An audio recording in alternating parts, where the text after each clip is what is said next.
These are the undeniable facts. We are here today as a result of an election. If you show up, you have power. You have power if you show up. Anything that you are concerned about, any worry that you have for you and your family, we can tie it directly to a vote into an election. Good morning. Good Thursday morning to everyone. This is the Power Shift Podcast, our weekly podcast to talk about voting and connecting to everyday issues and to promote the Power Shift campaign. You got that QR code in the corner over there. I want you all to go out there and pledge to vote. And I'm happy to have our guest this week. He is Metro Council member J.P. Lyninger. Did I get it right? Did I get it right, JP? Lyninger, but I'm not a nut. I promise. Like I said, I know it's not Smith. I thought I had it. Okay, I'm sorry. But JP, it's great to have you on the podcast. This week's podcast is about data centers. We know that all over the country, this is an extremely hot topic. In fact, I feel like it's one of those topics that unite everyone. Democrats, Republicans, DSA, independents, everyone has pretty much the same opinion about this, and it's they don't want them. Yeah, no, actually, tell me a little bit about that. Yeah, when we were debating about the data center moratorium on the floor of the Metro Council 2 weeks ago, I actually literally said, this is the most unifying political question in the United States of America. We agree more about this than we do about Christmas. Right. Okay. People do not want hyperscale AI data centers in their communities, and that's true for a variety of reasons. And that's what makes it a unifying issue, is that it's not one particular concern that brings everyone to the table. People are worried about their property values. Yeah. People are worried about environmental effects writ large, about our planet. People are worried about what's going to happen to their health. Right. And people are also worried about what these data centers are being built for. Something that proponents of data centers talk about a lot is that it's going to bring jobs. Well, those jobs are very short term when we use construction jobs while we build them. But in the long term, these data centers are job killers, because AI is meant to deprive working class people of the opportunity to work and to be able to negotiate their wage as real human beings. And that's why people that trade stocks on Wall Street love it. They want to cut down labor costs. Right. And we also see them being built to support a massive surveillance state. Yes. At the federal, the state, the local level, at all levels, we're seeing this huge expansion of that we are permanent suspects for pre-crimes, and these data centers are a key piece of the infrastructure that's being built for that. Right. We just saw a news story about a Shively police officer who's being accused of tracking down his girlfriend or ex or maybe love interest. And I don't know about that, but he's used the flock cameras to search her 2,000 times. Yeah, these abuses are happening nationwide. This is scary stuff. So how do we get our elected officials to listen to us regarding this dislike of this system that they're trying to foist on us? I think it's really important that we are extremely clear with people who are running for office, who might be running for office again in 2 years, because that's, half the Metro Council is up every 2 years. For anyone that's running for mayor, there are a couple of candidates running for mayor right now, that we need to be clear that this is not just an issue. This is an issue that we can look at and see every other issue that we care about. I went through all of these reasons why people might be opposed to data centers. And at the end of the day, if you can't get politicians on the same side as the people on this kind of issue where everyone agrees, then you can't trust them to stay on your side for anything. And you need to make it clear to these people, hey, if you ever want my vote, whether it's now or in 2 years, this is something I'm going to pay attention to. And if you don't vote the right way on this, I know that you don't care about the community. You don't care about the individual people. You don't care about the working class. You care about people that are going to write your checks for your donations. You care about serving the interests of the already powerful, and you don't care about us. And we need to be crystal clear about that. And that's how other communities have stopped these data centers. We're not the only people under the gun about this. Right. But But you see in other communities, they've been able to stop this at their city councils, before their mayors, their county commissions, and their state legislatures, because they went forward and they said, hey, listen, you can choose not to listen to us, but you will be gone. There was one city that they replaced every single person on their city council over this issue. And we've got to bring that kind of energy to this, because there's a lot of money. There's a lot of money in favor of these. So we have to build that people power to balance that out. How do you feel? How do you do that organizing? How do you bring that people power to let people know? Like you said, if you don't listen to us on an issue that is almost universally, people want the same thing. How do you get that people power?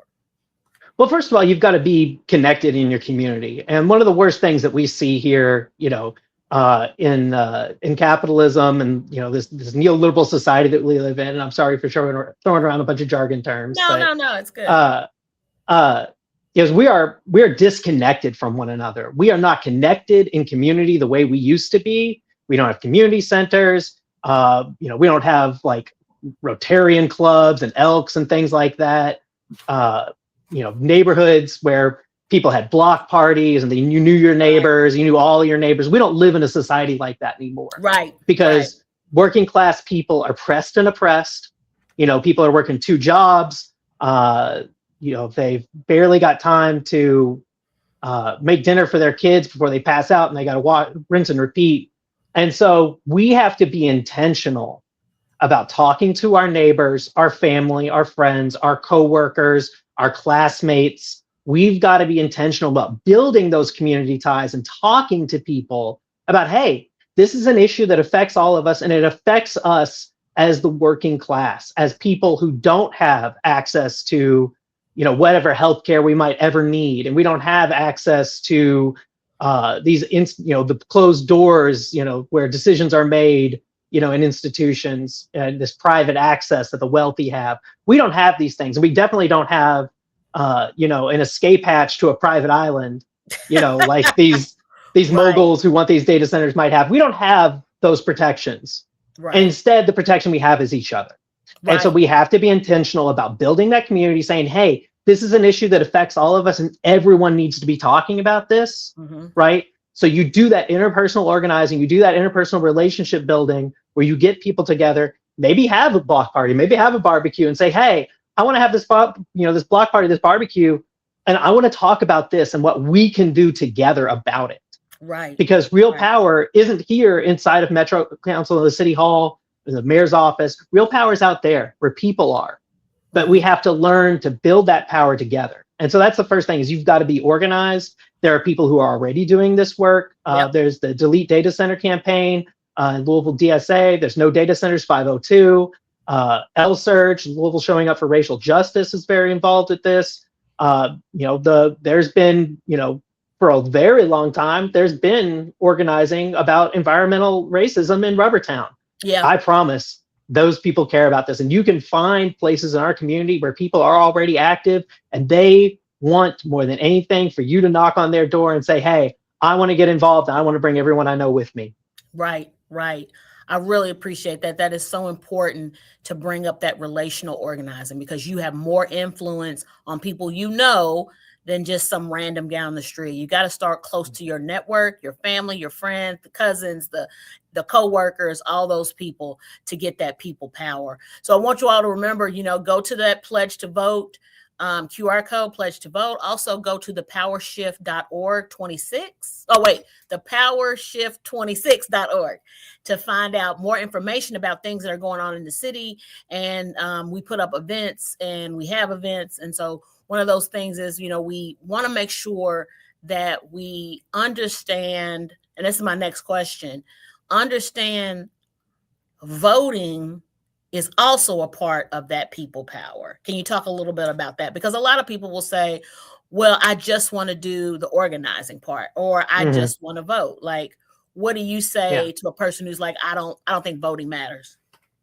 So, obviously I'm in elected office right now. I had to knock doors to do that. I knocked more doors in my race for Metro Council than any other candidate did for any office in the state of Kentucky the year I won. And so I knocked a lot of doors and I talked to a lot of people, and maybe you wouldn't be shocked, but perhaps people listening might be shocked how often I heard, "Oh, it doesn't matter. Y'all are going to do what you want to do anyway. I don't vote. I don't care." And I always tell people, who benefits by that? The people who you say are already doing what they want to do. Right. We do not have, a culture of people voting in the United States for a variety of reasons. For one, because politicians don't listen. Mm-hmm. And, we've seen generations of politicians not listening. Our democratic state is unresponsive. Right. And so that people are disillusioned, right? And also systemically, we have all these barriers to voting. Other countries, you get the day off to go vote. Yeah. There are countries, if you don't vote, you get a fine, right? Wow. We don't have that in the United States, and no one's talking about that because the people who are in office right now are very comfortable with the level of voting. Right. And so if you're not comfortable with the results you're getting, start paying attention to who's running, because more and more there are candidates who want to change this system, who understand what we have now isn't working, it's broken. And the only way to change that is to build real democratic power out in the community where we can hold these people accountable and change what's happening. And I love to tell people, politics isn't something you have, it's something you do. Voting is part of that, but also organizing. Yes. Democracy is not just you show up to a ballot box every 4 years or twice every 4 years or every 2 years or however frequently or infrequently you do vote. That's still not all of politics. Right. That is one aspect of politics. And real politics is understanding this is the power structure. This is the political economy of my community, of the state, of the country, of the world. Who has power? Who doesn't? Am I okay with that?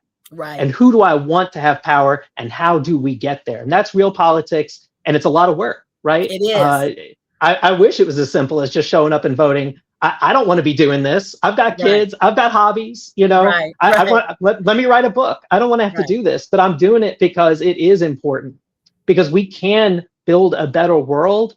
And I want to do my part to be part of the movement to build a better world and build power for the working class. Right. I really appreciate what you're saying. I know I've said that before, but I really do. It is important for people to understand that the loop is they don't listen to us, so I'm not going to vote. And then the politicians they don't vote, so I'm not listening to them. Right. Mm-hmm. And that serves the people who want to control your lives. It does not serve you. Right. Yeah. The only thing I feel like the American system hasn't tried is 100% participation. Right. We've done all the things, but if we all showed up, I don't even think that we have the ability to, if everyone showed up who could vote, we wouldn't have the ability to accommodate them. They know that people don't vote and they're fine with it. They're fine with it. We don't have, we have early voting, mail-in voting, but it's all under attack. All of that's under attack, right? And so it's important to know that if it didn't matter so much, why are they attacking it? If it didn't matter, they'd just leave you alone, right? They wouldn't care. They'd be like, whatever, So I think people don't understand the power they have. They do have that people power. We do have, and you got to do both. And you can, the either or thing is old school. You cannot do that anymore. You got to do everything. And I know you're right. It's hard and it is exhausting. But so that leads into my next question. What keeps you motivated to do this work? So sometimes when people ask me how I'm doing, they ask it like I've got cancer, like, oh man, how are you? And I tell people, listen, I'm fine. Okay. I do this because I believe in that power outside of the walls. I believe in a better world is possible. And I believe, that we can organize working class people together to change this system. And so I've got my people out there, and I feel good. I feel good about what I'm doing. Right. So that's what keeps me motivated when I ran, those conversations on the doors, when I knocked all those doors, I love to canvass. They have to pull me back. They have to say, JP, you got to stop. You can't canvass and the election's over, because I like talking to people about how a better world is possible. We can change this if we work together. And that's what keeps me motivated. So let me end on this data center thing. So what's going on for the next steps here in Louisville about that? And what do you want people to do if they're against the data center movement? So right now, we've got a 6-month moratorium. I wanted it to be longer, but that's what passed Metro Council. And that's only until we have the new regulations that are moving through the process of the planning department. Those will still be voted on by the Metro Council and be implemented by the mayor's office. And what is currently proposed, in my opinion, does not protect our community. We talk about 500,000 square feet, and we're not going to build any past that. That's less than 1% of all data centers in the United States. That's kind of playing in our faces, right? Oh, okay. To ban something that's like, like such an unusual data center. And then we've got these regulations over 250,000. We're going to put them, in M3 zoning. Well, guess where M3 zoning is? It's Rubbertown, it's the Southwest predominantly, but you look in my district, I've got M3 zoning. I've got M3 zoning right by some of our Olmsted parks. We've got M3 zoning in Limerick. We got M3 zoning in Park Hill. We got M3 zoning in Shelby Park. I don't want my people impacted by this. I don't want my neighbors impacted by this. And so we have to say, hey, these regulations you're putting forward aren't good enough. We want more. And we're going to keep fighting, and we're going to keep paying attention until there's better.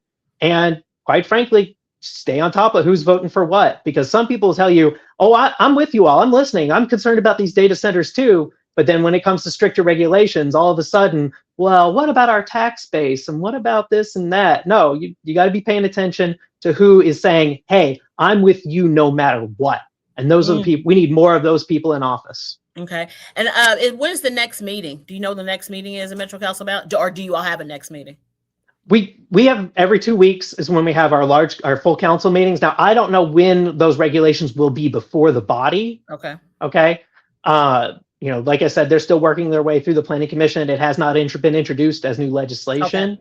Okay. Got it. But if you pay attention to the planning and zoning committee, you pay attention to what's happening in the planning commission over in the executive office and that board, you'll see when things are moving through. Right now, we've got a proposal that has had some modifications based on public pressure. We need to keep up that public pressure, and we need to say, hey, you're not going to trick us. We're not going to stop paying attention. We know how important this is, and we are going to keep showing up. You can't outlast us. We're going to outlast you.